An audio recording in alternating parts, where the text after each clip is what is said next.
శుక్లాంబరధరం విష్ణుం శశివర్ణం చతుర్భుజం ప్రసన్నవదనం ధ్యాయేత్ సర్వవిఘ్నోపశాంతయే అని స్వామివారికి నమస్కారం చేసుకుని మనము మన పోతన భాగవతంలో 3వ స్కందంలో ఉన్నాము.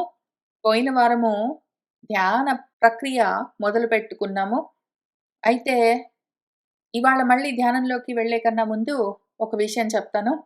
ఇక్కడ నాతో పాటు కూర్చున్న మీ అందరితో నేను ఆ గంట కన్నా ముందు, తర్వాత కూడా అదే ధ్యానంలో కూర్చుంటాను.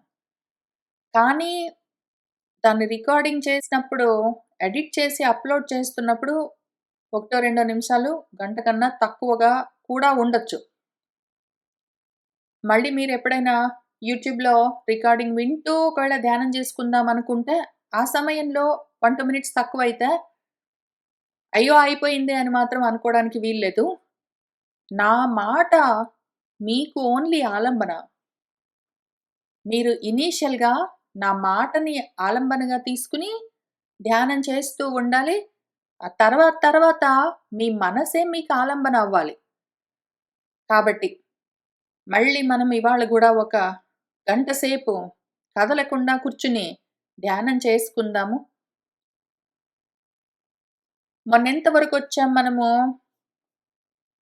పైనుంచి కింది దాకా, కింది నుంచి పై దాకా మనకిష్టం వచ్చినట్టు, ఇచ్చ వచ్చినట్టు, ఆయన కూర్చున్నట్టు, నడుస్తూ ఉన్నట్టు, పడుకున్నట్టు, మాట్లాడుతూ ఉన్నట్టు, తింటూ ఉన్నట్టు, అన్ని విధాలుగా మనము ధ్యానం చేసుకున్నాక, ఇంకా ఆ తర్వాత ఒక్కొక్క అవయవాన్ని వేరుగా ధ్యానం చేసుకోవడం మొదలుబెట్టాము.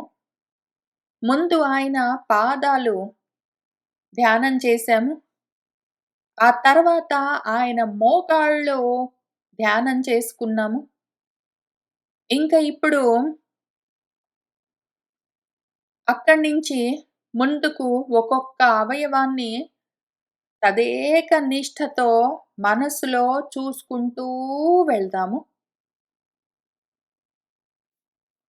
చారు విహంగ వల్లభు భుజంబుల మీద విరాజమాన సుశ్రీరుచినుల్లసిల్లి అతసీ కుసుమద్యుతి చాలా నొప్పు పంకేరుహనాపు నూరుగుల అకిల్పిష భక్తి భజించి మానస అంభోరుహమందు నిల్పతగుపో మునికోటికి అంగనామణి. ఓ అంగనామణి అమ్మా, చారు అందమైన విహంగ వల్లభుడు. విహంగము అంటే ఆకాశంలో గమనం చేసేది పక్షి. పక్షిరాజు పక్షిరాట్ మన గరుత్మంతుడి యొక్క భుజాల పైన కూర్చుని ఉన్నారిప్పుడు. గురువుగారు, నా హృదయ కమలంలో, నా హృదయ కమలం ఎక్కడున్నది?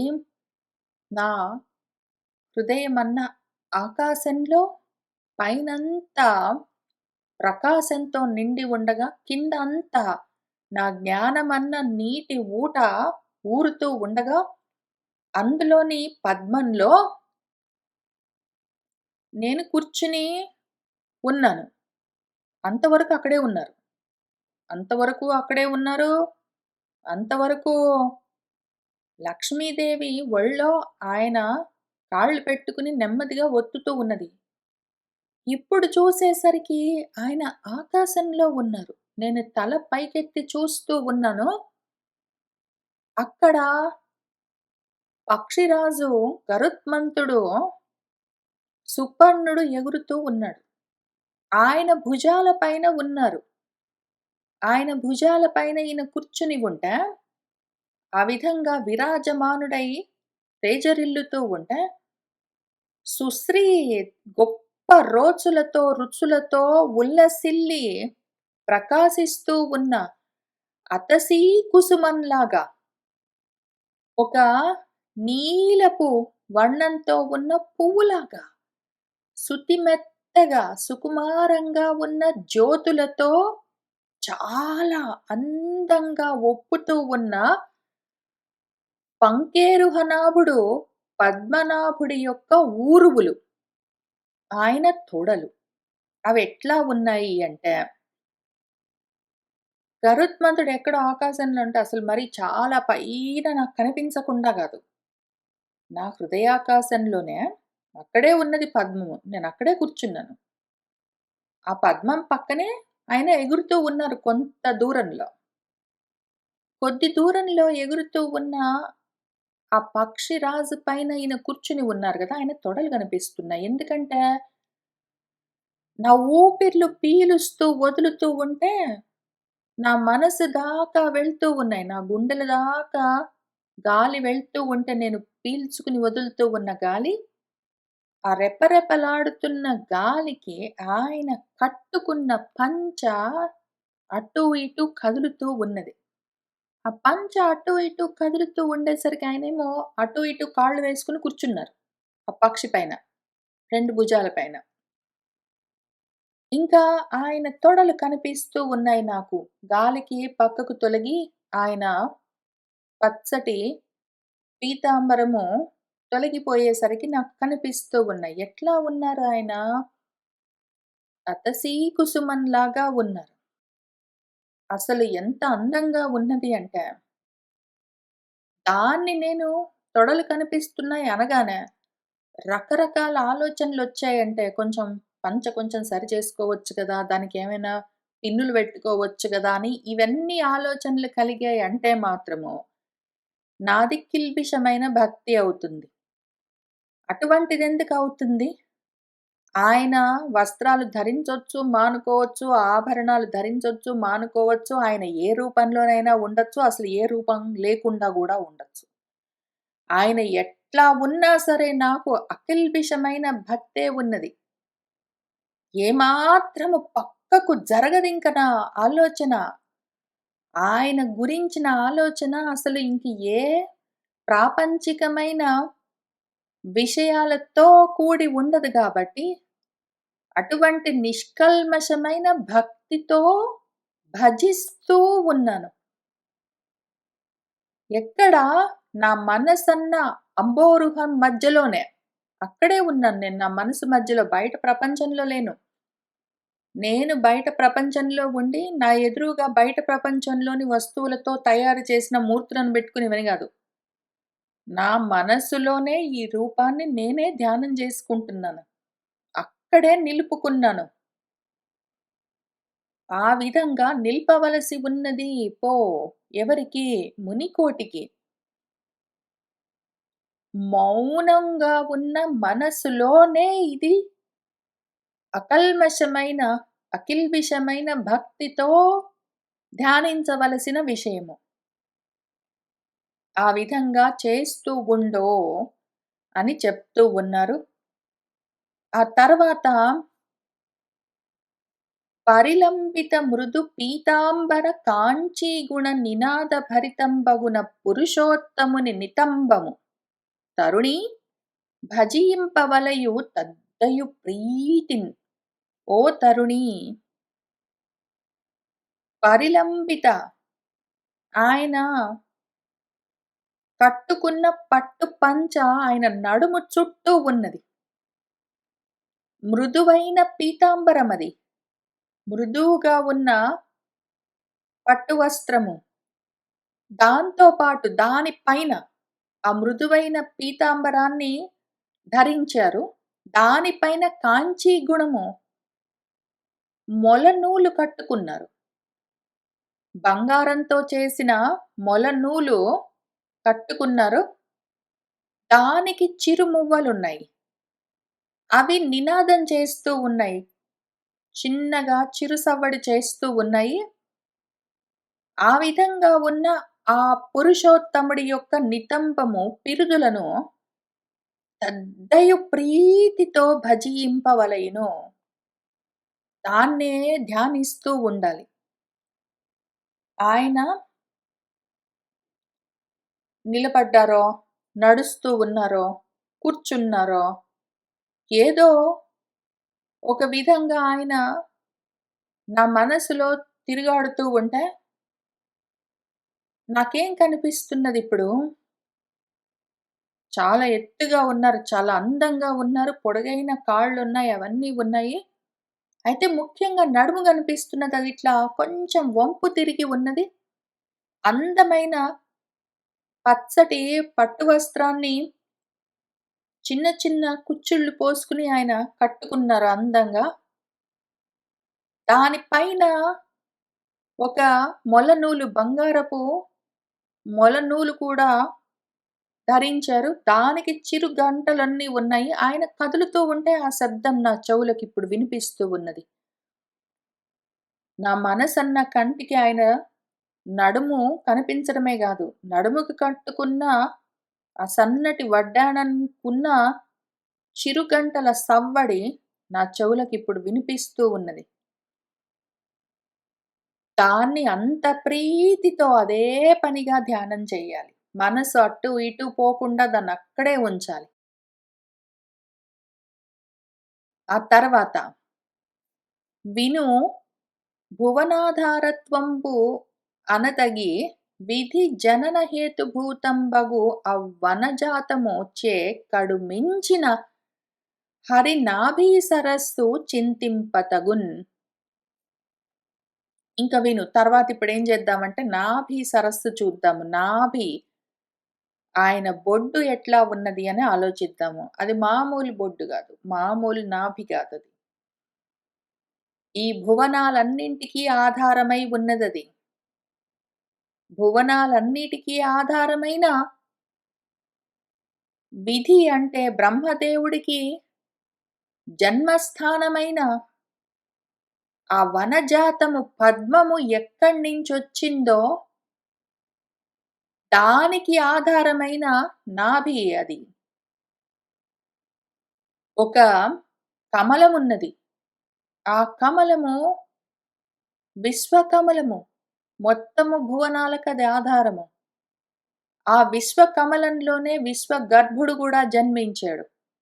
ఇటువంటి విశ్వగర్భుణ్ణి, విశ్వాన్ని, బ్రహ్మదేవుణ్ణి, ఆయన బ్రహ్మాండాన్ని మొత్తాన్ని ధరించే పద్మమేదున్నదో, ఆ పద్మాన్ని ధరించి ఉన్నదేది మళ్ళీ హరి యొక్క నాభి. అదెక్కడి నుంచొచ్చింది? ఆ పద్మము అంటే ఈ నాభి అన్న సరస్సు నుంచి వచ్చింది.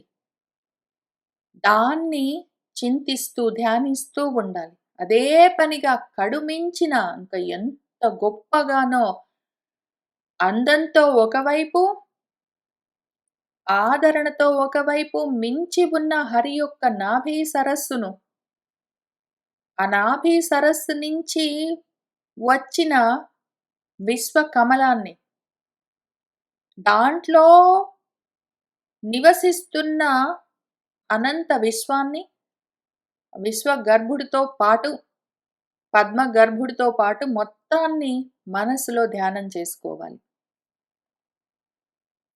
అదే పనిగా చేస్తూ ఉండాలి. ఆ తర్వాత దివ్య మరకత రత్న సందీప్త లలిత కుచములను మౌక్తికావళి రుచుల తనరి ఇందిరాదేవి సదనమై ఎసక మెసగు వక్షము ఆత్మను తలపోయవలయుచుమ్ము. దివ్యమైన మరకత రత్నాలు, మరకత మణులతో సమ్యక్గా దీపిస్తూ ఉన్న, ప్రకాశిస్తున్న లలితమైన కుచములు. ఆయన కుచములెట్లా ఉన్నాయి అంటే మరకత రత్నాల్లాగా ఉన్నాయి. పచ్చలు అంటాం వాటిని, ఎమరాల్డ్స్ అంటాం. ఎమరాల్డ్స్ లాగా ప్రకాశిస్తున్నాయి ఆయన కుచములు.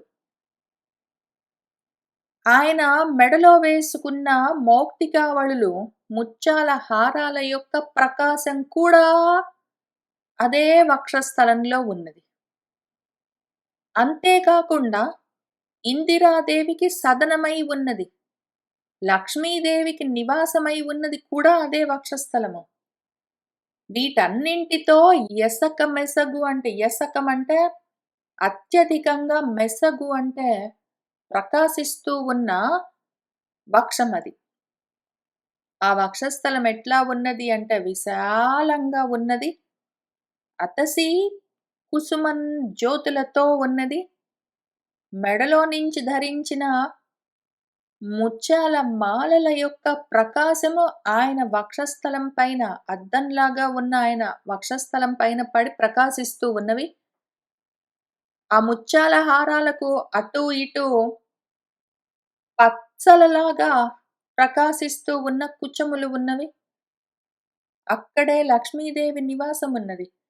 వీటన్నిటితో కూడి అత్యధికంగా రాజిల్లుతూ ఉన్న వక్షస్థలాన్ని అదే పనిగా ఆత్మలో, మనస్సులో తలపోయవలయును.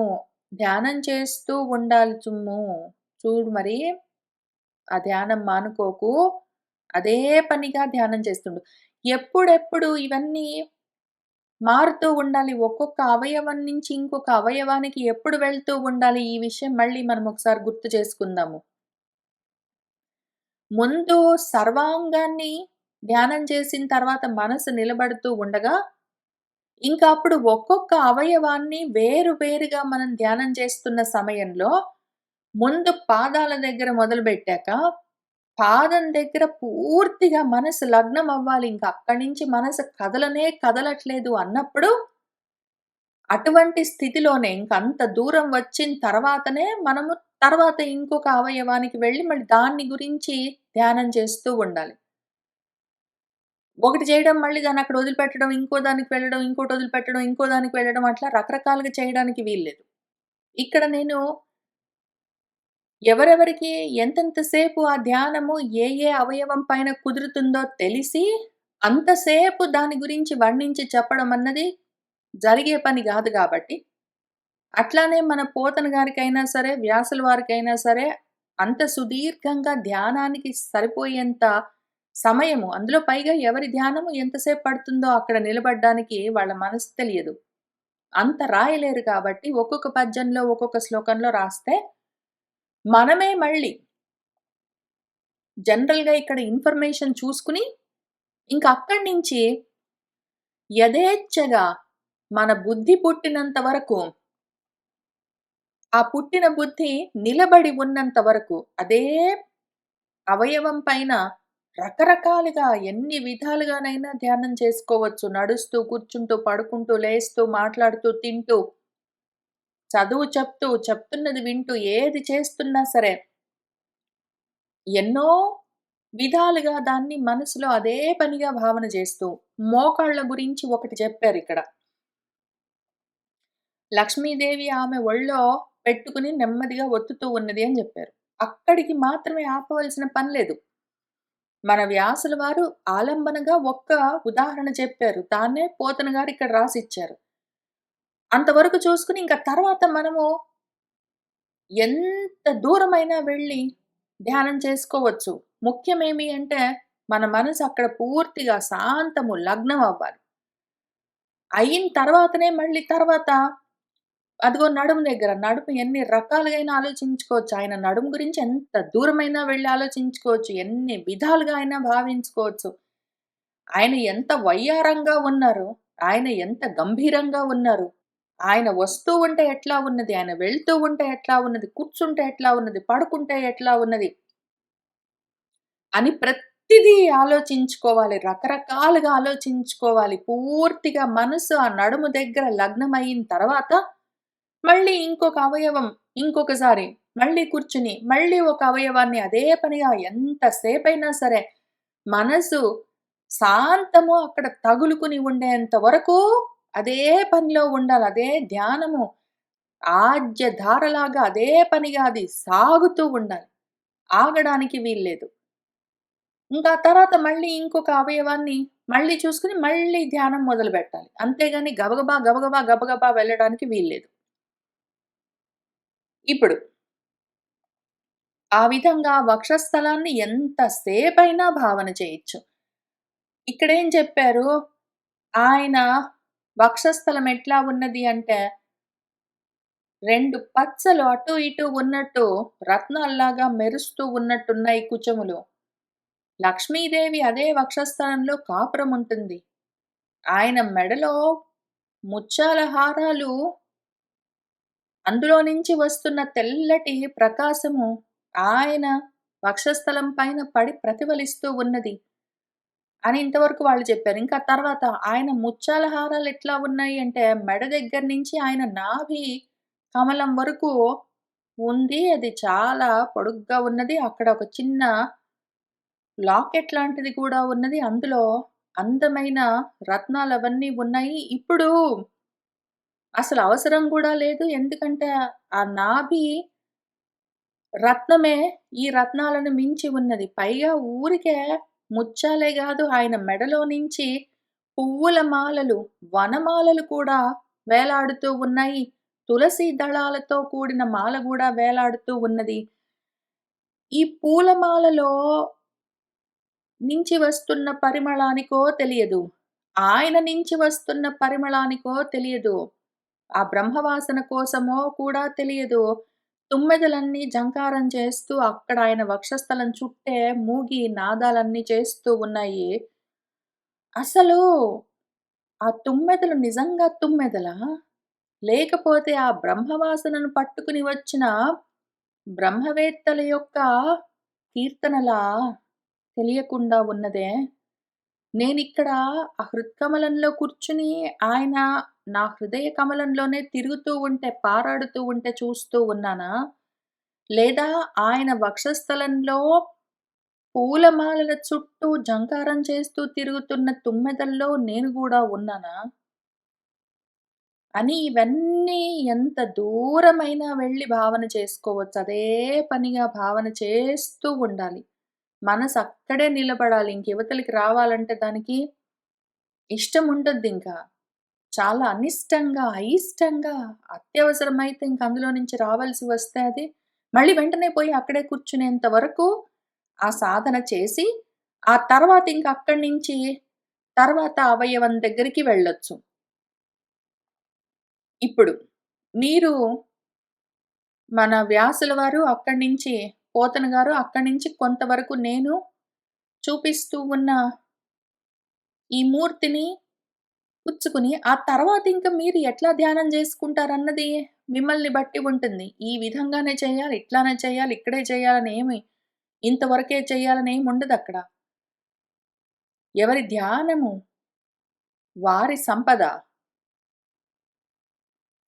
నిరతంబున్ భజించు సజ్జన మనోనేత్రాభిరామైక సుస్థిర దివ్య ప్రభగల్గు కౌస్తుభ రుచిశ్లిష్టంబునై ఒప్పు ఆ వర యోగీశ్వర వంద్యమానుడగు సర్వస్వామి లక్ష్మీషు కంధరము ఆత్మన్ గదించి తద్గుణగణ ధ్యానంబు చేయంతగున్.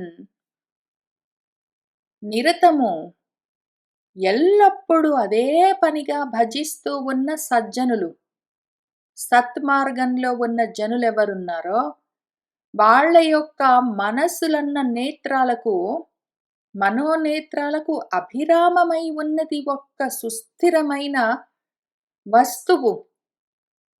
అది దివ్యమైన ప్రభలతో కూడి ఉన్నది. కౌస్తుభమన్న మణి యొక్క రుచులు, కాంతులతో ఆశ్లిష్టము, ఆశాంతము శ్లిష్టము పూర్తిగా అంటుకుని ఉన్నది. ఆ విధంగా ఒప్పుతూ ఉన్నదదేమి అంటే, ఆ వరయోగీశ్వర వంద్యమానుడు శ్రేష్టమైన యోగి జనుల చేత నమస్కరింపబడుతూ ఉన్నవాడు ఆ సర్వస్వామి, ఆ లక్ష్మీశుడు, ఆయన యొక్క కందరము, ఆయన మెడ. దాన్ని ఇప్పుడు ఆత్మలో, మనస్సులో అదే పనిగా గదించి దాన్నక్కడ అట్లనే నిలబెట్టాలి. దాన్నక్కడే కుదిరించి, దాని గుణాలు, దాని గణాలు, దాన్ని అదే పనిగా ధ్యానాన్ని చేయంతగున చేయవలసి ఉన్నది.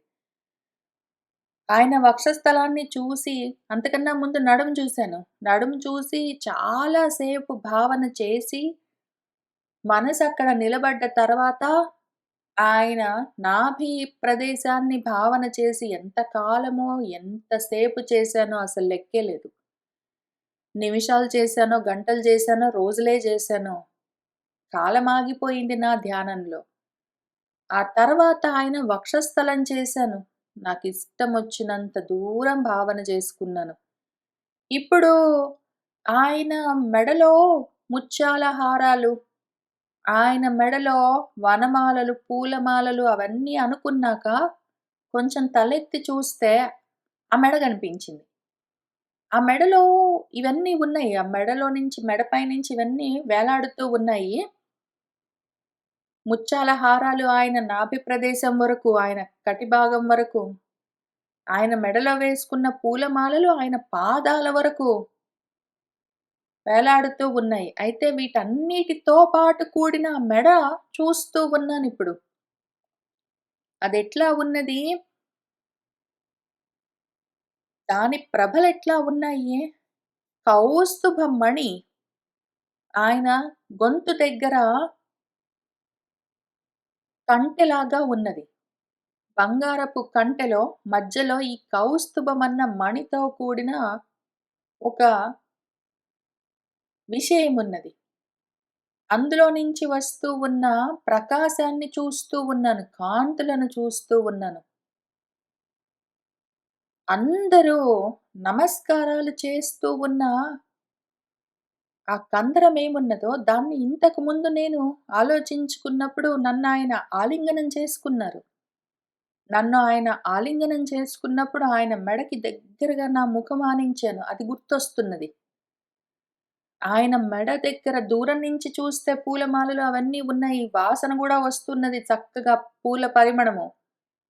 ఆయన దగ్గరగా వెళ్తూ ఉంటే ఇందాక ఆ పూలమాలల్లో ఆయన వక్షస్థలం దగ్గర తుమ్మెదనై జంకారం చేస్తూ తిరుగుతూ ఉన్నప్పుడు ఆయన దగ్గర నుంచి నాకు బ్రహ్మవాసన వస్తూ ఉన్నది. అసలిప్పుడు ఆయన మెడ గుర్తుకొస్తే, ఆ మెడని నేను ఆయన్ని గట్టిగా ఆలింగనం చేసుకున్నప్పుడు, ఆయన మెడ చుట్టూ చేతులు వేసి నేను ఆయన్ని కౌగిలించుకున్నప్పుడు, ఇంక వాసనలతో సంబంధం లేదు. పరిమళాలతో సంబంధం లేదు. నులివెచ్చగా ఉన్నది ఆ భావన. మనసులో ఎంత శాంతిగా ఉన్నది. ఏ భావన లేదసలు. కొంతవరకు చేశాను.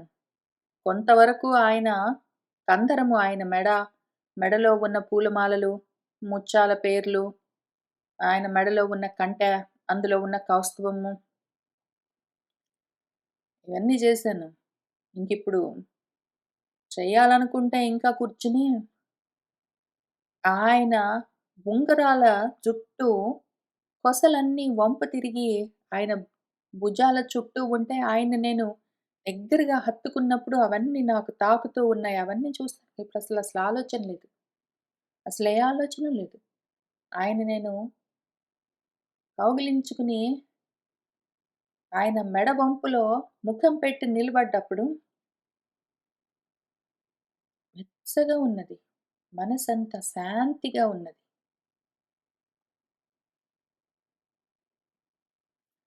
ఘన మందరగిరి పరివర్తన నికషోజ్వలిత కనక రత్నాంగదముల్ తనరార లోకపాలకులను కలిగిన బాహు శాఖలను తలపదగున్.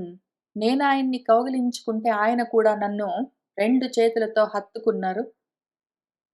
ఆయన 2 భుజాలు నా చుట్టూ వేసి నన్ను గట్టిగా హత్తుకుంటే ఎట్లా ఉన్నది అంటే, ఘనమైన మందరగిరిని ఒకానొక సమయంలో పాల సముద్రం మధ్యలో బెట్టి, వాసుకి అన్న తాడుని చుట్టి, తిప్పుతూ ఉంటే ఏదో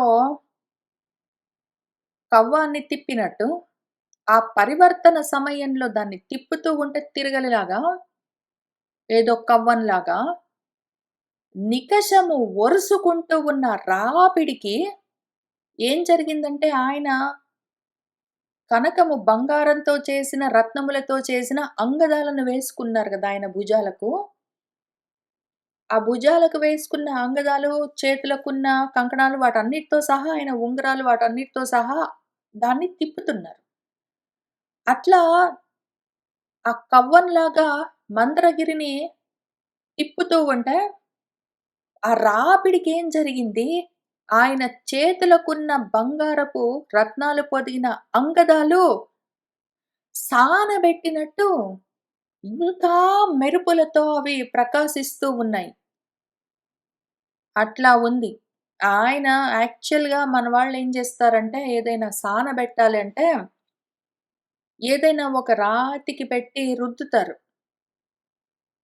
ఇక్కడ ఆయన బాహుదండాలు ఎంత కరుకుగా ఉన్నాయంటే, వాటికి ఆయన బంగారు ఆభరణాలు ధరిస్తే చేతులు కదిలిస్తూ ఉంటే, ఆ బంగారు ఆభరణాలకు ఆటోమేటిక్‌గా సానబెట్టబడినట్టున్నది. అటువంటి బలంగా ఉన్న భుజాలు, చేతులు ఆయనవి. ఆ భుజాలని ఆశ్రయించి లోకపాలకులందరూ ఉన్నారు. ఆయన బాహు శాఖలు, ఆయన భుజములు మామూలుగా చేతుల్లాగా లేవు. ఏదో ఒక పెద్ద మర్రి చెట్టు కొమ్మలాగా ఉన్నాయవి. శాఖల్లాంటి బాహువులను ఆధారం చేసుకుని వాళ్ళ పనులు వాళ్ళు చేస్తూ ఉన్నారు. అటువంటి బాహుశాఖలను అదే పనిగా తలుచుకుంటూ ఉండాలి. అంత కఠినంగా, గరుకుగా ఉన్న,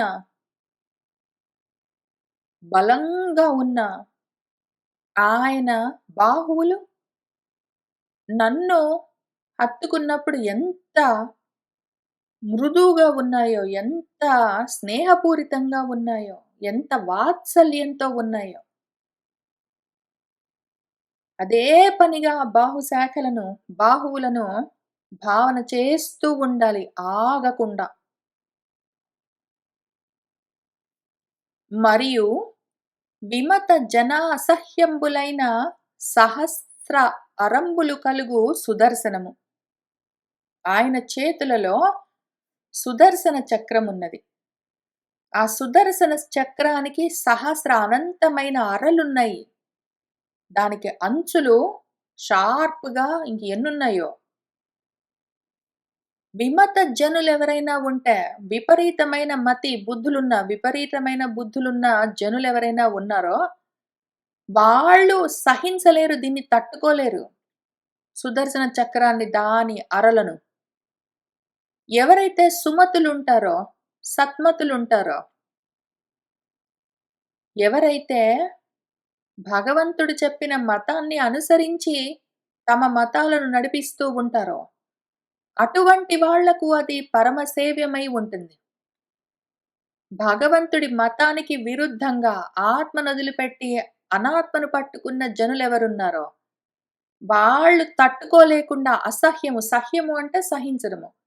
అసహ్యం అంటే సహించడం కష్టం, తట్టుకోవడం కష్టం దీన్ని. అటువంటి సుదర్శన చక్రమున్నది ఆయన చేతుల్లో. మనకేమీ గాదు. ఆ సుదర్శన చక్రము, దాని అరలు మనల్నేమీ చెయ్యవు. ఎందుకు? మనమెక్కడున్నామో ఆయన బాహువులన్న రక్షణలో ఉన్నాము. ఆయన బాహువులన్న రక్షణలో ఉన్న మనకు సుదర్శన చక్రము సుదర్శనమై ఉంటుందది. అసహ్యమై ఎందుకుంటుంది? దాన్ని అదే పనిగా ధ్యానం చెయ్యాలి. సుదర్శన చక్రం కనిపిస్తూ ఉన్నది మరి. మనం ఆయన్ని కౌగిలించుకుని ఉన్నాము. ఆయన మనల్ని ఆలింగనం చేసుకున్నారు. ఆయన చేతుల్లో సుదర్శన చక్రం ఉంది. ఉన్నది. కనిపిస్తూ ఉన్నది. చూస్తూ ఉన్నాము. సరసిజోదర కర సరోరుహంబంతు రాజహంస రుచిరంబైన పాంచజన్యమున్నది. ఒక మహాశంఖమున్నది. ఆయన ఆ సరసిజ ఉదరుడు పద్మనాభుడి యొక్క కర సరోరుహము చెయ్యి అన్న పద్మం ఉన్నది. అందులో రాజహంసలాగా తెల్లగా రుచిరంబైన ప్రకాశిస్తూ ఉన్న పాంచజన్యం ఉన్నది. పట్టుకునుంటారు, ఆయనకేవో పనులుంటాయి మరి. చాలా పనులుంటాయి. ఇన్ని బ్రహ్మాండాల్ని నడిపించాలి కాబట్టి పాంచజన్యము గావాలి, సుదర్శనము గావాలి, అన్నీ గావాలి. అవన్నీ పట్టుకున్నారు. అవన్నీ పక్కన పెట్టు నాన్న. ఇప్పుడు వాటితోటి ఏం పని అని ఎందుకంటాను నేను? ఆయన ఇష్టము. ఆయన ఇష్టం వచ్చినవన్నీ పట్టుకుంటారు. నేను ఆయన్ని పట్టుకుంటాను. ఆయన ఏమైనా పట్టుకొనియండి. ఆయన సుదర్శనం పట్టుకుంటాడు, పాంచజన్యం పట్టుకుంటాడు, కౌమోదకి పట్టుకుంటాడు, ఇంకేమైనా పట్టుకుంటాడు. నేను ఆయన్ని పట్టుకున్నాను.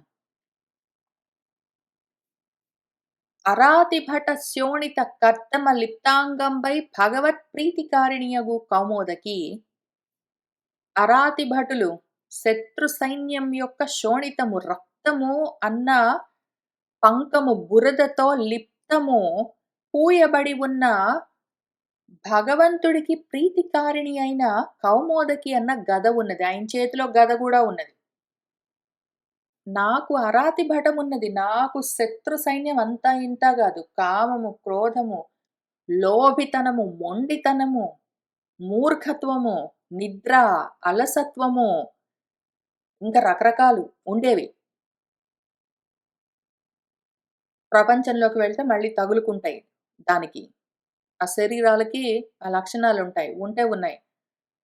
ఇక్కడ ఉన్నంత వరకు నేను భగవంతుడి రక్షణలో ఉన్నంత వరకు ఏం జరుగుతుందంటే, అవేమైనా నా దగ్గరికొస్తూ ఉంటే, ఆయన గద ఎత్తి మోదితే అవన్నీ అక్కడే చచ్చిపడుంటాయి. ఆ రకంగా నా దగ్గరికి వస్తున్న రకరకాల శత్రువులు పరిపంతులేవున్నాయో, వాటన్నిటిని ఆయనేమో నన్ను పట్టుకున్నారు. ఇవి నా దగ్గరికొస్తూ ఉన్నాయి. నా మనసులోకి నా దగ్గరికొస్తూ ఉన్నాయి అనగానే, ఆ మనసంతా ఈయన కాపాడుతూ ఉన్నారు గదా! ఇప్పుడు. ఆయన మనసులో ఉండి ఏం జేస్తారు? దాన్ని క్లీనింగ్ జేస్తుంటారు. మనసులో ఉండి ఆయన ఏం జేస్తుంటారు? నా మనసులో గూర్చొని అంటే దాన్ని శుద్ధి జేస్తుంటారు.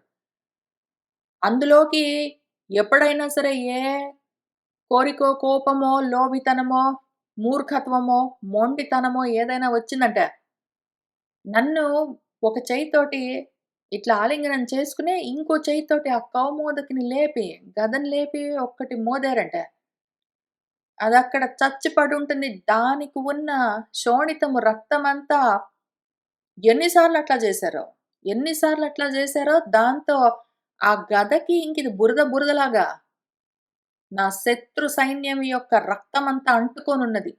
అసలు దాన్ని క్లీన్ జేయడానికి గూడా టైం లేదు. నేనాయన్ని వదిలిపెడితే గదా! ఆ రకంగా ఉన్నది ఆ కౌమోదకి. దాన్ని గూడా చూస్తున్నాను నేను. ఆయన్ని హత్తుకునే ఉన్నాను. ఆ కౌమోదకిని గూడా చూస్తున్నాను. అంత బురద బురదగా ఉన్నది. దానికి నమస్కారము. అదే రక్తాలోడుతూ ఉన్నది. హమ్మయ్య! ఇది నాకు రక్షణ. కౌమోదకి నన్నేం చేస్తుంది? ఏమి చేయదు. సుదర్శనం ఏం చేస్తుంది? ఇంతే నన్నేమి చేయదు. విమతాలేమైనా వచ్చాయంటే నా మనసులోకి ఇంకా అసహ్యము తట్టుకోలేక పారిపోతాయి. ఒకవైపు నాలోకేవైనా విమతాలు అక్కర్లేని ఆలోచనలొస్తూ ఉన్నాయంటే సుదర్శనం అక్కడ నిలబడ్డదంటే అవి మళ్ళీ వెనక్కి తిరిగి పారిపోతాయి ప్రపంచంలోకి. నా మనసులో ఉండవు. ఏవైనా కోరికలు, కోపాల్లాంటి శత్రువులు నా లోపలికొచ్చాయంటే ఈ కౌమోదకోటుంది బాది వదిలిపెడుతుంది. ఇంక మళ్ళీ అవక్కడ బతికి బట్టగట్టవు. బయటికెళ్ళడానికి గూడా అవకాశం లేదు. అంత సుఖంగా ఉన్నాను. నాకేమి హాయిగా ఉన్నాను. బంధుర సుగంధ గంధానుబంధ మంథర గంధవః అహూయమాన పుష్పంధయ ఝంకార నినద విరాజితంబైన వైజయంతి వనమాలికేయును. ఆయన మెడలో వైజయంతి వనమాలిక వేసుకునున్నారు. ఆ వనమాల ఎట్లా ఉన్నది? బంధురము ఎంతో అందంగా ఉన్నది. దాంట్లో నుంచి సుగంధ పరిమళ గంధాలన్నీ వస్తూ ఉన్నాయి. అటువంటి సుగంధ పరిమళాలతో కూడి ఉన్న మందరమైన మెల్లగా వీస్తూ ఉన్న గంధవహుడు గాలి చేత ఆహూయమానము ఆహ్వానింపబడుతూ పుష్పంధయాలు, తుమ్మెదలు ఝంకారాలు చేస్తూ ఆ నినాదంతో ఆ మాల చుట్టూ తిరుగుతూ ఉండగా, వాటితో విరాజితమై ఉన్నది వైజయంతి వనమాల. ఆయన మెడలో ఒక వనమాలను వేసుకున్నారు. అది మెడ నుంచి పాదాల దాకా ఉన్నది. ఎంతో అందంగా ఉన్నది. ఎంతో గొప్ప సుగంధ పరిమళాలను వెదజల్లుతూ ఉన్నది. అందులో నుంచి వస్తున్న పరిమళ గంధాన్ని పుచ్చుకుని ఏమి గాలి మళ్ళీ నేను ఊపిర్లు తీసుకొని వదులుతూ ఉంటే, ఆ గాలుల నుంచి ఆ గాలులు మెల్లగా వీస్తూ ఉంటే, ఆ మెల్లగా వీస్తున్న గాలులలో ఉన్న ఆ పరిమళాలకు ఆశపడి తుమ్మెదలొచ్చి ఆ వనమాల చుట్టూ చుట్టూ చేరి దాని చుట్టూ తిరుగుతూ జంకారాలన్నీ చేస్తూ ఉన్నారు. ఆ జంకారాలు నా చెవులకు వినిపిస్తూ ఉన్నాయి. ఆ పరిమళాలు నా ముక్కుకు తెలుస్తూ ఉన్నాయి. ఆ వనమాల నా కన్నులకు కనిపిస్తూ ఉన్నది. నేనాయన్ని హత్తుకుని ఉండడం వల్ల ఆ స్పర్శ తెలుస్తూ ఉన్నది నాకు. అసలు దాని రుచులు ఎంత గొప్పగా ఉన్నాయో! కొంచెం కళ్ళెత్తి చూస్తే కౌస్తుభమణి మళ్ళీ కనిపిస్తూ ఉన్నది. అది జీవతత్వము. కౌస్తుభమణి అనగానే అది ఏమి అని అర్థం చేసుకోవాలి. దాన్ని ప్రత్యేకంగా ధ్యానించాలి. దాన్ని ప్రత్యేకంగా ధ్యానంబు చేయంతగున్. దేన్ని అంటే ఆ కౌస్తుభ మణి అంటే అది నిజంగా ఏదో ఒక మణి, ఏదో రత్నము దాన్ని తీసుకొచ్చి పాలిష్ చేసి దాన్ని బంగారంలో బెట్టి కంఠలాగా తయారు చేసుకొని ఆయన మెడలో బెట్టుకోలేదు. కౌస్తుభమణి. కౌస్తుభం అంటే ఏమి అని చూద్దాము. కుస్తుభం అంటే కుంభిని స్తంభింపజేసేది అని అర్థము. కుస్తుభం అంటే కుంభిని. భూమిని స్తంభింపజేసేది, భూమిని ఆపేసేది అని దాని అర్థము. భూమిని ఆపేసేదేమి? సముద్రము. కుస్తుభం అంటే సముద్రము. ఆ సముద్రం నుంచి వచ్చింది కౌస్తుభము. సముద్రం అంటే నారాయణము. విష్ణువు అనర్థము. ఆ నారాయణము, ఆ విష్ణువు నుంచి వచ్చిందేమి? నరము, విశ్వము మొత్తము. కుస్తుభమైన ఆ విష్ణువు నుంచి వచ్చిన కౌస్తుభమన్న విశ్వం మొత్తము ఆ కౌస్తుభ మణి అయి ఉన్నది. మొత్తం విశ్వాన్ని ఆయన మెడలో కంటెలాగా ధరించారు అంటే, ఆయన ఇంకా ఎంత ఎక్కువై ఉండాలి. మొత్తం విశ్వం, మొత్తం బ్రహ్మాండమంతా, యూనివర్స్ అంతా ఆయన మెడలో చిన్న మణిలాగా ఉన్నది అంటే, ఆయన ఇంకా దాన్ని మించి ఎంత ఎక్కువ అయి ఉండాలి. అసలు దాన్ని ఊహింపశక్యమా? అటువంటి మణిని దాన్ని వేసుకున్న ఆయన మెడను, ఆ మెడ కలిగి ఉన్న ఆయనను ఎంతైనా ధ్యానం చేయొచ్చు. ఎంత ఉండి ఉండొచ్చు గదా! అసలీ పరాత్మ తత్వం, పరబ్రహ్మము అస్సలు ఎంత ఉండి ఉండొచ్చు గదా!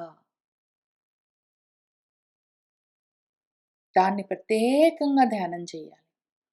జీవతత్వం అది.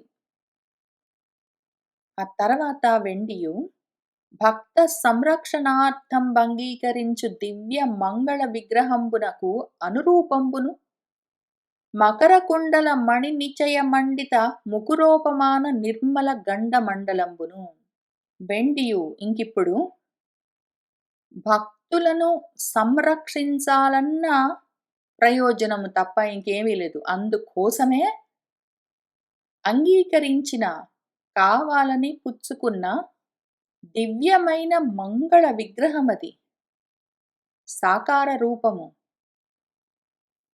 దానికి అనురూపంగా ఉన్న ఆయన ఏ దివ్యమంగళ స్వరూపాన్ని, సాకారాన్ని, ఆకారాన్ని పుచ్చుకున్నారో దానికి తగిన మకర కుండలాలు. ఆ మకర కుండలాలు ఆయన ఎంత అందంగా పెట్టుకున్నారంటే 2 చెవులకే. అందులో మణులున్నాయి. అవి నిశ్చయము సమూహం ఒక్క మణి గాదు. చాలా మణులున్నాయి ఆ మకర కుండలాల్లో. ఆ మణుల్లో నుంచి మండితము ప్రకాశమంతా వచ్చి ఆయన ముకురోపమానము. ముకురం అంటే అద్దము. అద్దాల్లాగా ఉన్న ఆయన నిర్మలమైన గండమండలము చెక్కిళ్ళ పైన పడుతూ ఉన్నాయి.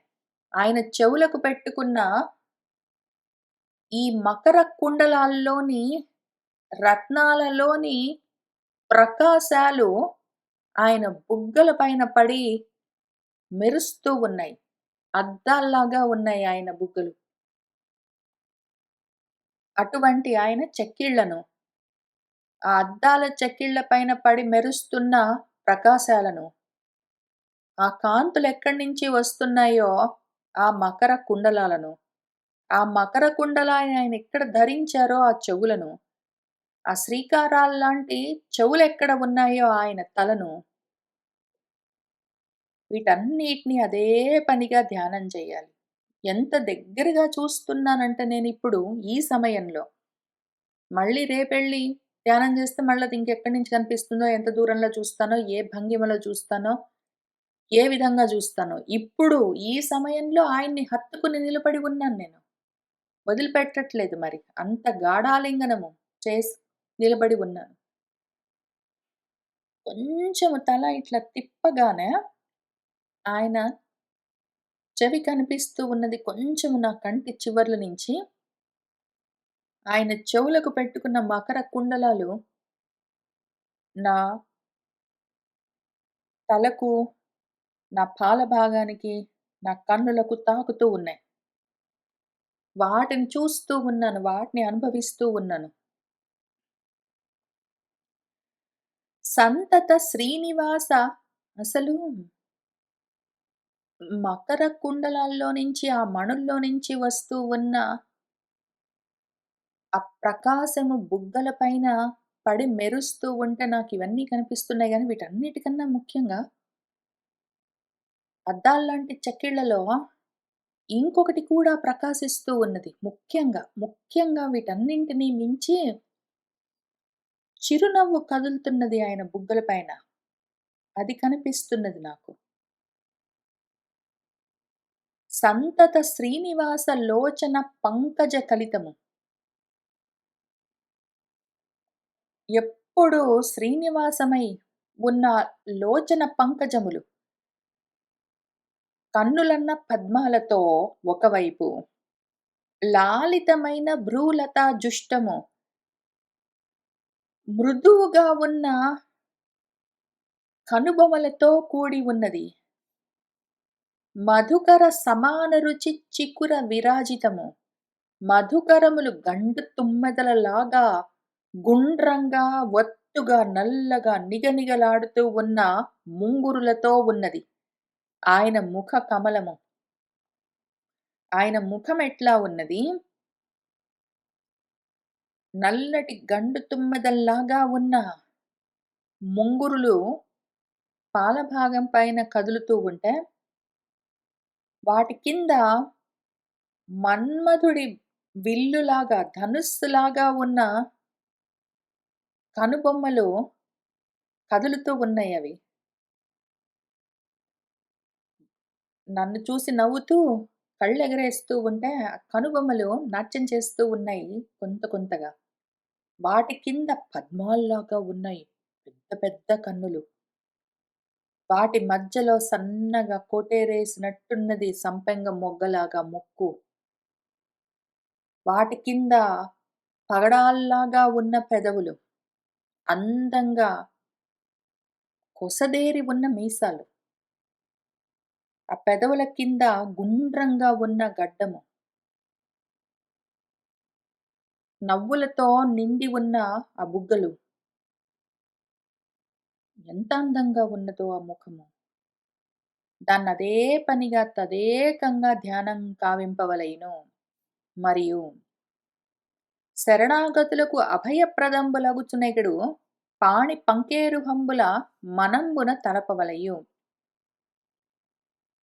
ఆశ్రయించి వచ్చిన వాళ్లకు అభయాన్ని ప్రసాదించే నిర్భయంగా ఇంక దేని గురించి భయమన్నది లేకుండా ఉండొచ్చు. అసలు భయమంటే మృత్యువు. మృత్యువుని దాటి అమృతం అమృతత్వంతో ఉండొచ్చు. అసలు ఎంతైనా భావించొచ్చు ఈ విషయం గురించి.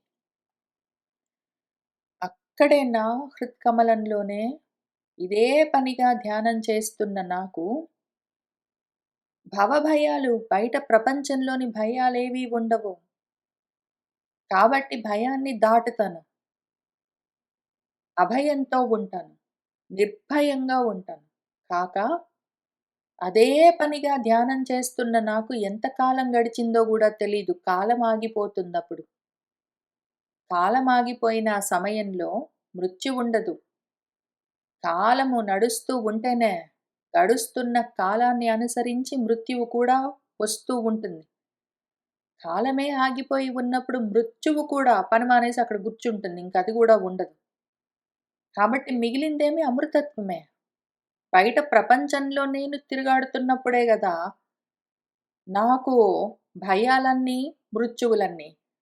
బయట ప్రపంచాన్ని మొత్తాన్ని లోపలే మనసులో పెట్టుకొని అక్కడే నేనుండిపోతే బయట కాలము ఆగిపోతుంది. బయట భయాలు లోపలికొచ్చే ప్రశ్నే లేదు. భయము లేదు, మృత్యువు లేదు. అభయంతో, అమృతత్వంతో అక్కడే ఉండొచ్చు. ఆ రకంగా నెగడు ఉండే పాణి పంకేరుహాలు మళ్ళీ చేతులు. ఆయన పాణి పద్మాలు. ఆయన అరచేతులన్న పద్మాలెట్లా ఉన్నాయంటే, నా చుట్టూ ఆయన భుజాలు పెట్టి గట్టిగా గాఢాలింగనం చేసుకుంటే, ఆయన చేతులు 2 నా వీపుని తాకుతూ ఉన్నాయి. ఆయన అరచేతులు నా వీపుని తాకుతూ ఉన్నాయి. అసలు ఎంత ధైర్యంగా ఉందంటే, ఏమి భయం లేదు. అసలు భయమంటే ఏంటో తెలియట్లేదు.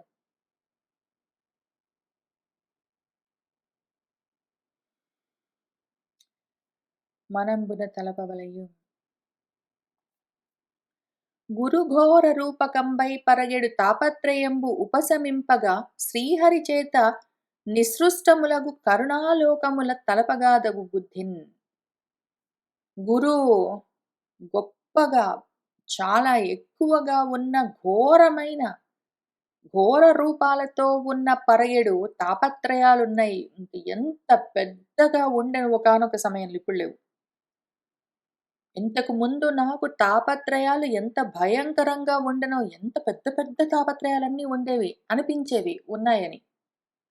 వాటన్నింటినీ ఉపశమింపజేసే శ్రీహరి యొక్క చూపులు, ఆయన చేత నిసృష్టములగు ఆయన ప్రసారం చేస్తూ ఉంటే, ఆ చూపులని నా వైపు వదులుతూ ఉంటే, ఆ కరుణతో కూడిన అవలోకనములు, ఆయన ఆలోకనములు, ఆయన చూపులను బుద్ధిలో అదే పనిగా తలపగా దగును.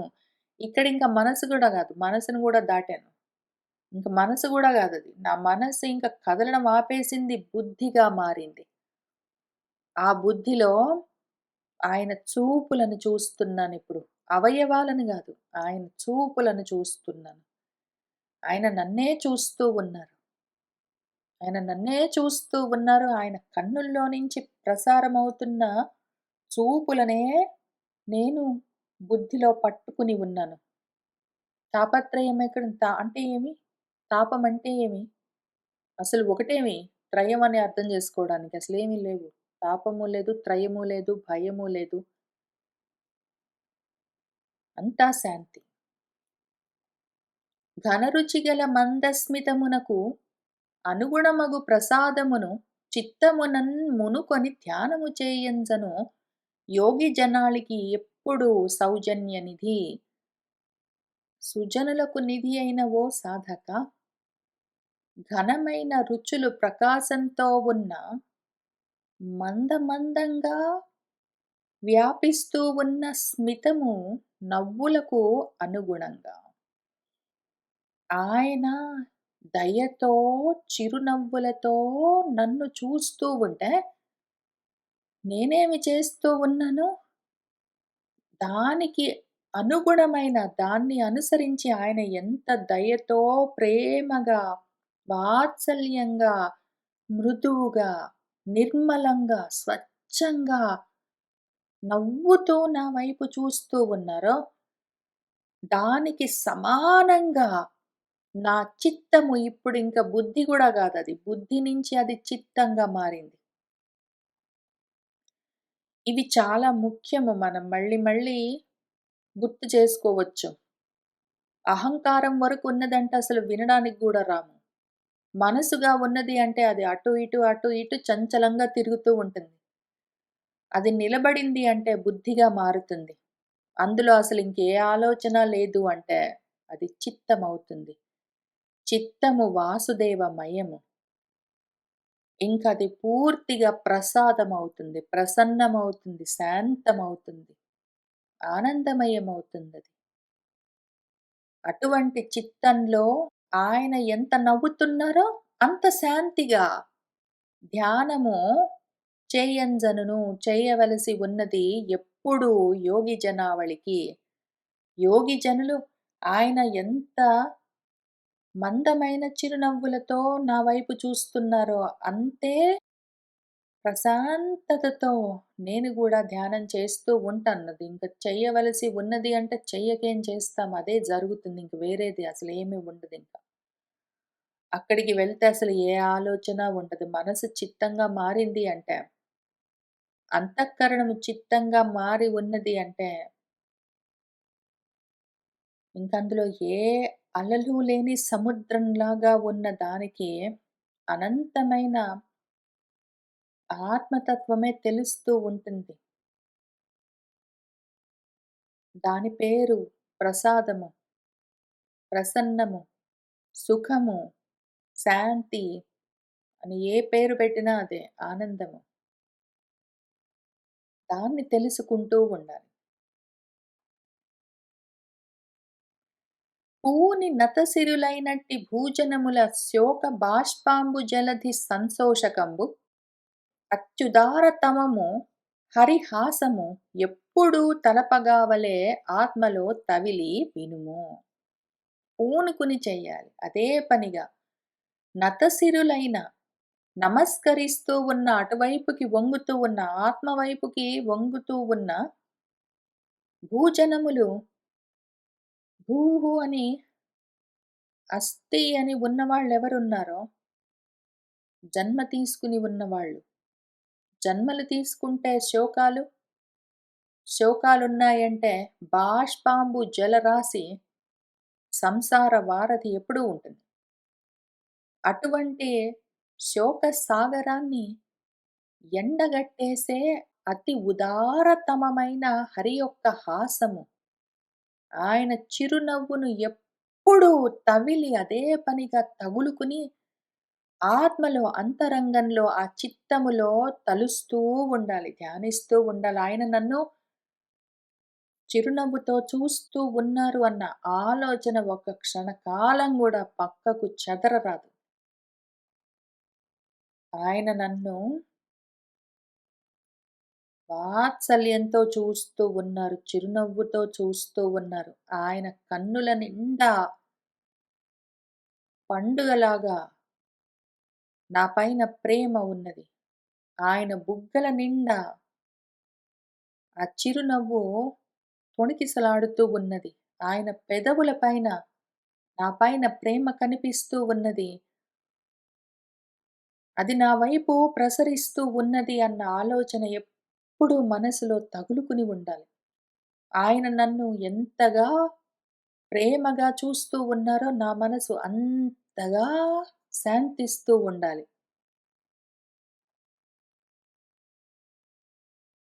మునులకు మకరకేతనునకు మోహనంబైన స్వకీయ మాయా విలాసమున రచితంబైన భ్రూమండలంబును ముని మనఃకుహర సమ్మోదమానుడగు ఈశ్వరుని మందహాసంబు నవపల్లవ అధర కాంతిచే అరుణమైన మొల్లమొగ్గల కాంతి ఉల్లసంబాడెడు దంతపంక్తిని మదిని తలపవలయు వెలయిన్ ఈ రీతిని అన్నియు వేరు వేర సంచిత ధ్యాన నిర్మల స్థానములుగా మనములో గనుము అని మరియు పలికే దేవహూతికి కపిలుడు తేటపాడగా మునులకు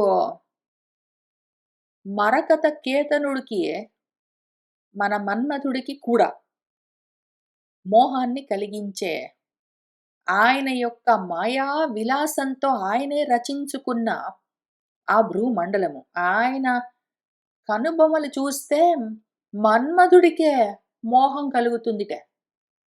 ఆయన కనుబొమలను చూస్తే మన్మధుడికి పోని కాముడికి కామం కలిగితే కలిగింది గాని, అసలాయన కనుబొమలను చూస్తే మునులకు గూడా అసలు ఏ కోరిక లేని మౌనంగా మనసు నిలబడిపోయిన మునులకు కూడా కోరికలు కలుగుతాయిట. అటువంటి మాయావిలాసంతో రచింపబడ్డ కనుబొమ్మలు. వాటిని ఎంతైనా భావన చెయ్యొచ్చు. పోనీ మన్మథుడిని పక్కన పెడదాము. కాముడిని పక్కన పెట్టి, మునినైన నా మనసెందుకు ఆయన భ్రూమండలాన్ని తగులుకుని ఉన్నది? అన్నీ వదిలిపెట్టి ఉన్న నా మనస్సు చిత్తమై ఇప్పుడు భగవదాయత్తమై ఉన్నది. అదెందుకు ఈ భ్రూమండలాన్ని తగులుకుని ఉన్నది? ఏమి ఆ జగన్మోహనాకారమో అని దాని గురించి ఎంతైనా ఆలోచించొచ్చు. మునుల యొక్క మనస్సులన్న కుహరాల్లో సమ్మోదమానమై ఉన్న ఆ ఈశ్వరుడి మందహాసము నా మనసన్న గుహలో అక్కడే ఉండి ఆయన నవ్వుతూ ఉన్నారు. నన్ను చూస్తూ ఉంటారు, నవ్వుతూ ఉంటారు. నవ్వుతూ నన్ను చూస్తూ ఉంటారు. ఆ నవ్వుని ఎంతైనా భావన చేయొచ్చు. నవపల్లవ అధరములు ఆయన అధరములెట్లా ఉన్నాయి? లేత చివురుటాకుల్లాగా ఉన్నాయి ఎర్రగా. వాటి యొక్క కాంతులెట్లా ఉన్నాయి? ఆయన పెదవుల్లో నుంచి వస్తున్న ఎర్రటి కాంతులు, ఆ అరుణిమ, ఆ పెదవుల లోపల దంతపంక్తి ఉన్నది. ఆయన పళ్ళున్నాయి. అవేమో తెల్లగా ఉన్నాయి. ఎంతటి తెల్లగా ఉన్నాయంటే ఆయన పళ్ళు మొల్ల మొగ్గల్లాగా ఉన్నాయి. మొల్ల మొగ్గల్లాగా, మల్లె మొగ్గల్లాగా తెల్లగా ఉన్న ఆయన పళ్ళ పైన, ఆయన పెదవుల్లో నుంచి వస్తున్న ఎర్రటి కాంతులు ప్రసరిస్తూ ఉన్నాయి. ఓహో! ఎంత అందంగా ఉన్నదో! ఆయన నాతో మాట్లాడుతూ ఉంటే పెదాలనిట్లా కదిలిస్తూ ఉన్నారు. నవ్వుతూ మాట్లాడుతూ ఉన్నారు. ఆ పెదాలు ఎంత ఎర్రగా ఉన్నాయంటే లోపల పళ్ళు అంత తెల్లగా ఉన్నాయి. ఈ ప్రకాశిస్తున్న పెదవుల ఎరుపు ఆయన పళ్ళ పైన పడి పళ్ళు కొంచెం చిరు ఎరుపుతో కనిపిస్తూ ఉన్నాయి. అసలు ఎంత అందంగా ఉన్నదో! దాన్ని మనసులో ఎంతైనా తలపవచ్చు. ఎంతైనా భావన చేసుకోవచ్చు. వెలయన్ ఈ విధంగా, ఈ రీతిగా అన్నీ వేరు వేరుగా అంచిత ధ్యానంతో ఇంకా అదే పనిగా వదిలిపెట్టకుండా ధ్యానంలో నిర్మలమైన స్థానాలుగా ఇవన్నీ ధ్యాన స్థానాలు ఒక్కొక్కటి. అటువంటి ధ్యానమూర్తిని మన మనసులో చూస్తూ ఉండాలి. చూస్తూ ఉండాలి. ధ్యానంలో చూస్తూ ఉండాలి. చిరుగంటల శబ్దాలున్నాయంటే చెవులకు వినిపిస్తూ ఉండాలి. పువ్వుల పరిమళాలున్నాయంటే ముక్కుకు తెలుస్తూ ఉండాలి. అతసీ కుసుమంలాగా మృదువుగా ఉన్నది అంటే స్పర్శకు తెలుస్తూ ఉండాలి. ఆ విధంగా మనసులో తెలుసుకుంటూ ఉండాలి అని చెప్పి, మరియు మన కపిలుడు దేవహూతికి తేటపడగా బాగా అర్థమయ్యే విధంగా పలికెను, చెప్పారు అన్న చోట ఈ ధ్యాన ప్రక్రియ ముగుస్తూ ఉన్నది.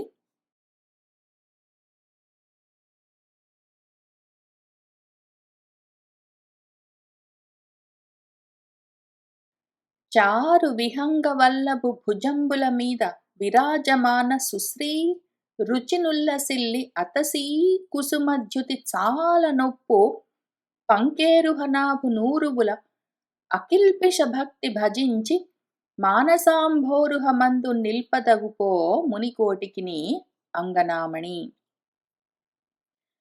పరిలంబిత మృదు పీతాంబర కాంచీగుణ నినాద భరితంబగున పురుషోత్తముని నితంబము తరుణి భజింపవలయు తద్దయు ప్రీతిన్. విను భువనాధారత్వంబు అనతగి విధి జనన హేతుభూతంబగు అవ్వనజాతముచే కడు మించిన హరి నాభీ సరస్సు చింతింపతగున్.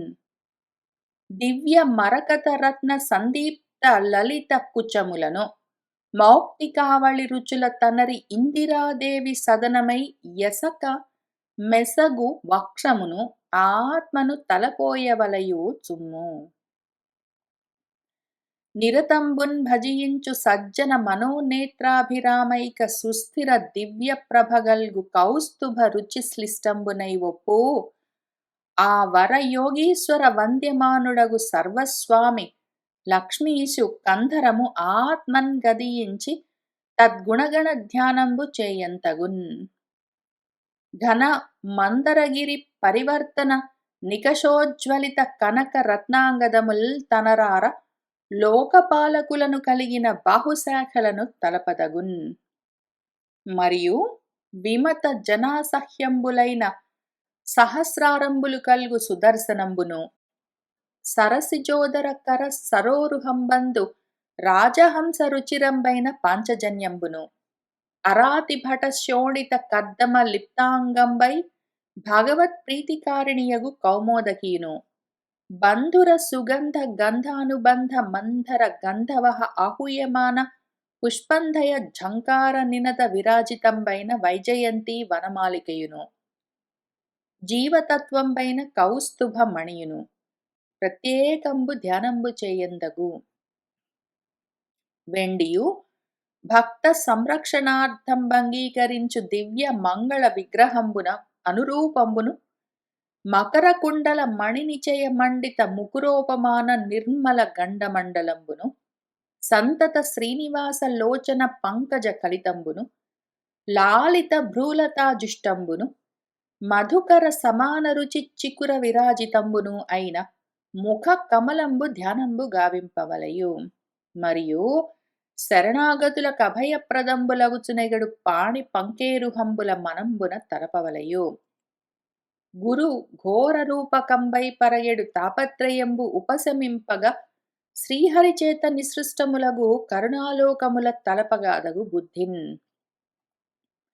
ఘనరుచిగల మందస్మితమునకు అనుగుణమగు ప్రసాదమును చిత్తమునన్ మునుకొని ధ్యానము చేయంజను యోగి జనాళికి ఎప్పుడు సౌజన్యనిధి.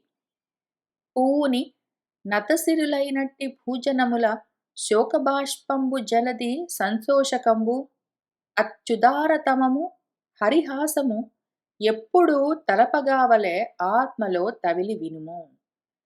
మునులకు మకరకేతనునకు మోహనంబైన స్వకీయ మాయావిలాసమున రచితంబైన భ్రూమండలంబును ముని మనఃకుహర సమ్మోదమానుడగు ఈశ్వరుని మందహాసంబు నవపల్లవ అధర కాంతిచే అరుణమైన మొల్లమోగ్గల కాంతి నుల్లసంబాడెడు దంతపంక్తిని మది తలపవలయు వెలయన్ ఈ రీతి అన్నియును వేరు వేర అంచిత ధ్యాన నిర్మల స్థానములుగా మనములో కనుము అని చెప్పి మరియు పలికె దేవహూతికి కపిలుండు తేటపడగా. సర్వం శ్రీకృష్ణ పరబ్రహ్మ పాదారవిందార్పణమస్తు.